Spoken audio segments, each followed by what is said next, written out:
ఓం నారాయణ ఆదినారాయణ.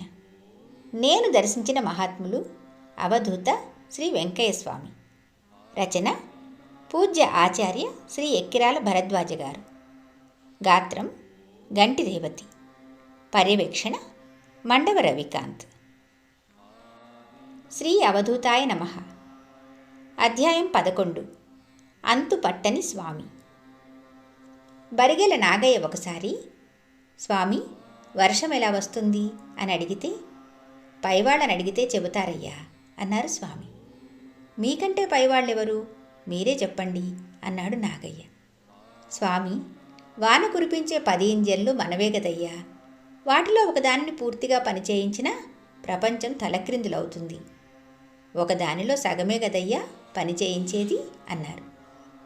అతడు వాటిని చూడాలని ఆత్రత పడుతుంటే స్వామి, కొంచెంసేపు పడుకొని వస్తే సరిపోతుంది అని పదే పదే చెప్పారు. ఆయన చెప్పారని అతడు కళ్ళు మూసుకొని పడుకోగానే దివ్యమైన ఆ 10 ఇంజన్ల దర్శనము అయింది. అచ్చటి పనివారు అతనితో, అయ్యా, నీకు జీతం 500 రూపాయలు, మాకు 50 రూపాయలు, వీటి పనంతా నీకు తెలుసట, అందుకే నీకు అంత జీతం అన్నారు. అతడు లేచి స్వామి దగ్గరకు రాగానే, స్వామి, అవన్నీ మనవే గదయ్యా అన్నారు. శ్రీ రామానాయుడు గారి తోట ఎన్నాళ్లకు కాపుకు రాలేదని చెబితే స్వామి, చెరువు దగ్గర వాగు నుండి క్రింద చిందకుండా నీరు తెచ్చి ప్రతి చెట్టు క్రింద ఉగ్గు గిన్నెడు పోయండి అన్నారు. అలానే చల్లి మిగిలిన నీరు బావిలో పోశారు. ఆ తోటలోని చెట్లే కాక ఆ నీరు ఉపయోగించుకున్న వారి చెట్లన్నీ ఒకేసారి కాయటం మొదలెట్టాయి. కారి రామస్వామితో కలిసి స్వామి ఒకసారి పెంచలకొని వెళ్ళారు. స్వామి, అయ్యా, మనం కొండ చుట్టూ తిరిగి రావాలి అన్నారు. వారిని సత్రం దగ్గర నుండి మందిరం దగ్గరకు తీసుకొచ్చేసరికి స్వామి, అయ్యా, మనము కొండెక్కి రావాలి, అప్పుడు మన లెక్క సరిపోతుంది అన్నారు. మరుసటి ఉదయమే అందరూ సిద్ధమైనప్పటికీ మధ్యాహ్నం 2 గంటల వరకు స్వామి మౌనంగా ఉన్నారు, కదల్లేదు. అప్పుడు సేవకులు అడిగితే, అయ్యా, మీరు పోతే ఎంత దూరం పోతారు? నేను పోయి వచ్చాను, లెక్క సరిపోయింది అన్నారు. తర్వాత అందరూ సోమశిలకి వెళ్ళారు. స్వామి వద్ద 5 దోవతలు కలిపి దారాలతో కట్టిన మోపు వంటిదొకటి ఉండేది. దానిని గొలగముడి ఆశ్రమంలో ఒక చెట్టు కొమ్మకు తగిలించి ఉంచేవారు స్వామి. ఒకరోజు ఆయన నిద్రలేస్తూనే, ఈరోజు ఎవరూ నోరు విప్పకూడదయ్యా అని పదే పదే అన్నారు. ఎందుకో ఎవరికి తెలియలేదు. తర్వాత ఆ ముందటి రాత్రి ఆ దోవతల మోపు ఎవరో దొంగిలించారని తెలిసింది. దొంగిలించిన వారిని ఎవరూ తిట్టకుండా ఉండేందుకు ఆయన అలా చెప్పారు. అంతకుముందు ఆశ్రమంలో రాగి అండా దొంగిలించారని చెబితే, వాళ్లకు లేకనే కదయ్యా ఎత్తుకుపోయారు, మనం వాళ్ళని ఏమీ అనకూడదే అన్నారు స్వామి. దశయ్య 10 సంవత్సరాలు ప్రయత్నించినా స్వామి ఎక్కడ మల విసర్జన చేస్తారో కనుక్కోలేకపోయాడు. ఒకప్పుడు బాగా గమనించాడు. స్వామివారికి అప్పుడు విరేచనలు అవుతున్నాయి. ఆశ్రమంలో స్వామి ఒకచోట 2 అడుగుల లోతు గుంట ఒకటి, దాని ప్రక్కన 3 అడుగుల గుంట ఒకటి త్రవ్వించి వాటి నిండా నీళ్లు పోయించేవారు. అప్పుడు స్వామి మల విసర్జనం అయ్యాక మొదట ఒక గుంటలోనూ తర్వాత 2వ గుంటలోని నీటితో శుభ్రం చేసుకునేవారట.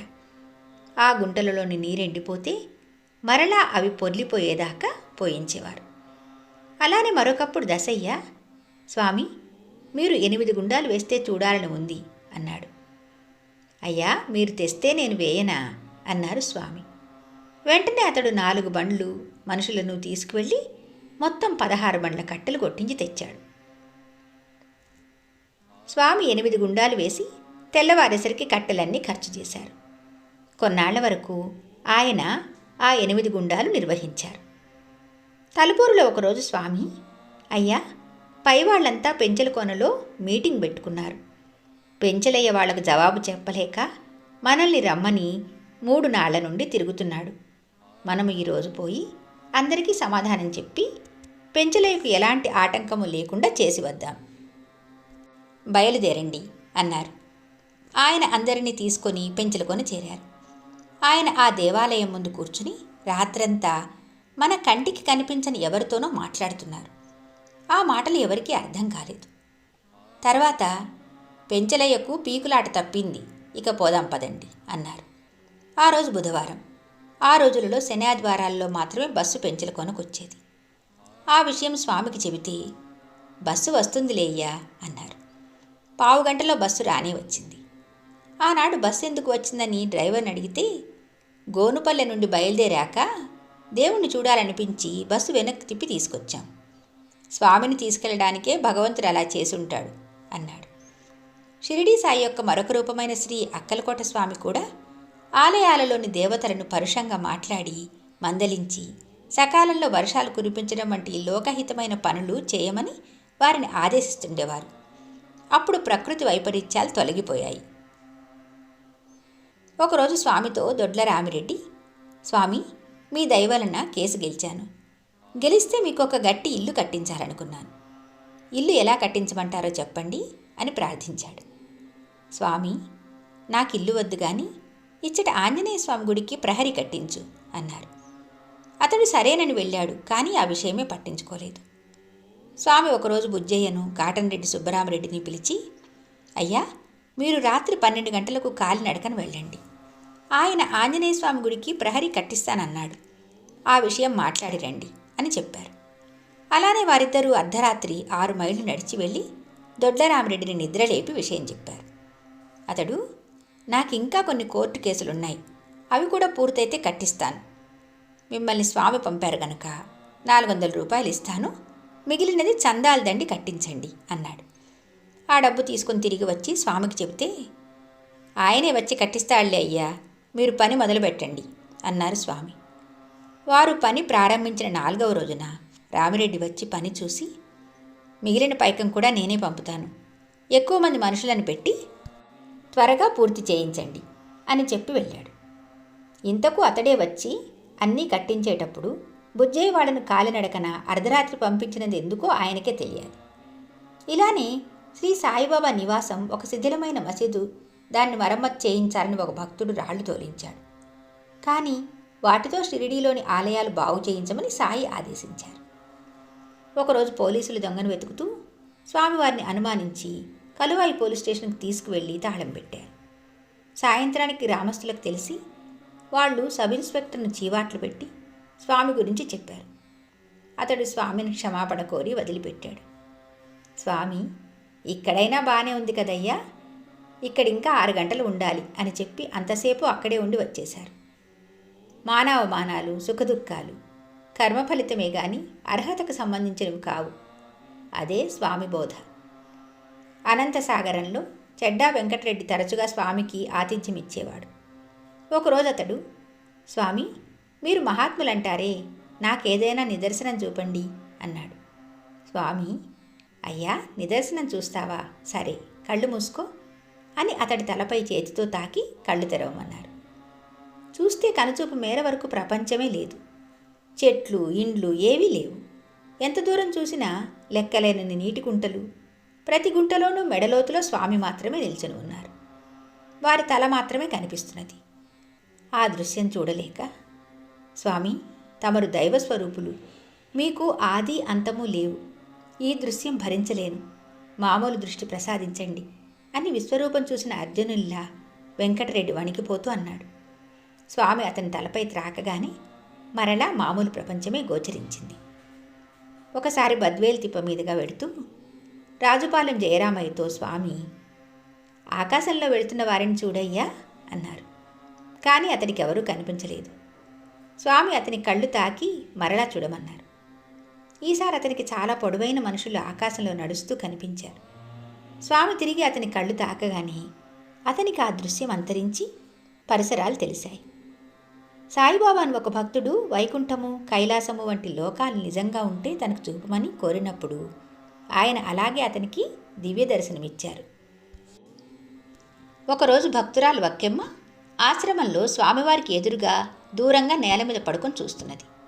అకస్మాత్తుగా 20 అడుగుల దూరంలో మొదట రామలక్ష్మణులు, తర్వాత అదే స్థానంలో శ్రీకృష్ణుడు దర్శనమిచ్చారు. మరొకప్పుడు ఆమె ఆంజనేయ స్వామి గుడికి వెళ్ళినప్పుడు అక్కడ దేవతలందరూ సభ చేస్తున్నట్లు కనిపించింది. మరొకప్పుడు స్వామి ఆమెను పిలిచారు. ఆమె వెళ్ళేసరికి స్వామి స్థానంలో కృష్ణుడు నాట్యం చేస్తూ వేణువు ఊదుతూ కనిపించారు. ఆమె ఆనంద బాష్పాలు రాలుస్తూ కొంతసేపు దర్శించాక ఆ స్థానంలో మళ్ళీ స్వామియే కనిపించారు. మరొక రోజు ఆలయంలో ఆంజనేయ స్వామి ఆమెకు ప్రత్యక్షంగా దర్శనమిచ్చి, మాల వేసి పూజ చేసుకో అని చెప్పారు. రామానాయుడు నాగుల వెల్లటూరు. అతని తల్లి ఒక రాత్రి మేలుకొనే ఉన్నారు. అతనికి స్వామి కిరీటము భుజకీర్తులు ధరించి విష్ణువుగా దర్శనమిచ్చారు. అతని తల్లికి మాత్రం ఏమీ కనిపించలేదు. ఆ సమయంలో స్వామి ఆ గ్రామంలోనే ఉన్నారు. ఉదయమే ఆమె దర్శనానికి వెళ్ళినప్పుడు స్వామి, అమ్మా, పైవాళ్లు వచ్చి గుండంలో విడిది చేసిపోయారు అన్నారు. యజ్ఞం సరిగా చేస్తే ఆ గుండంలో దేవతలు విడిది చేసే మాట నిజం. ఆ సత్యమే ఆమె బిడ్డకు దర్శనమిచ్చింది. సాయిబాబా వలె స్వామి కూడా ఈ భక్తురాలికి తామే సకల దేవతా స్వరూపమని దర్శనమిచ్చారు. ఒకనాడు రోసిరెడ్డికి స్వామి చెక్క పలక ఇచ్చి దానిపై ఏమున్నదో చూడమన్నారు. అతడికి ఏమీ కనిపించలేదు. స్వామి, బాగా చూడయ్యా అన్నారు. ఈసారి చూస్తే అతని ఇష్టదైవమైన వెంకటేశ్వర్లు, లక్ష్మీ, గణపతి విగ్రహాలు స్పష్టంగా కనిపించి మళ్ళీ అదృశ్యమయ్యాయి. ఒకనాడు గొలగమూడి ఆశ్రమంలో గురవయ్య స్వామికి దగ్గరగా చింత చెట్టు దగ్గర పడుకున్నాడు. అందరూ నిద్రపోతున్నారు. కొందరు దిగంబరులైన ఋషులొచ్చి స్వామి చుట్టూ ఉండి మాట్లాడుతున్నట్లు అతనికి స్వప్న దర్శనమైంది. అతనికి మెలకువ వచ్చి గుండం సరిచేయపోతే స్వామి, ఏమయ్యా ఇప్పుడు లేచావు అన్నారు. వెంటనే అతనికి మైకం వచ్చి గుండం దగ్గర పడిపోయి ఋషీశ్వరులు వెళ్ళేంతవరకు లేవలేదు. ఒకసారి కొందరు భక్తులు తులసవ్వను తమతో కూడా కాశీ రమ్మన్నారు. స్వామిని అడిగితే, వాళ్ళను పోని, మనం రేపు పోదాం అని 4 రోజులు గడిపేశారు. ఆమె అలిగి అన్నం తినకుండా పడుకుని ఉదయం 8 గంటలైనా లేవలేదు. రాత్రంతా తనను స్వామి సాక్షాత్తు యాత్ర చేయించినట్లు దర్శనమైంది.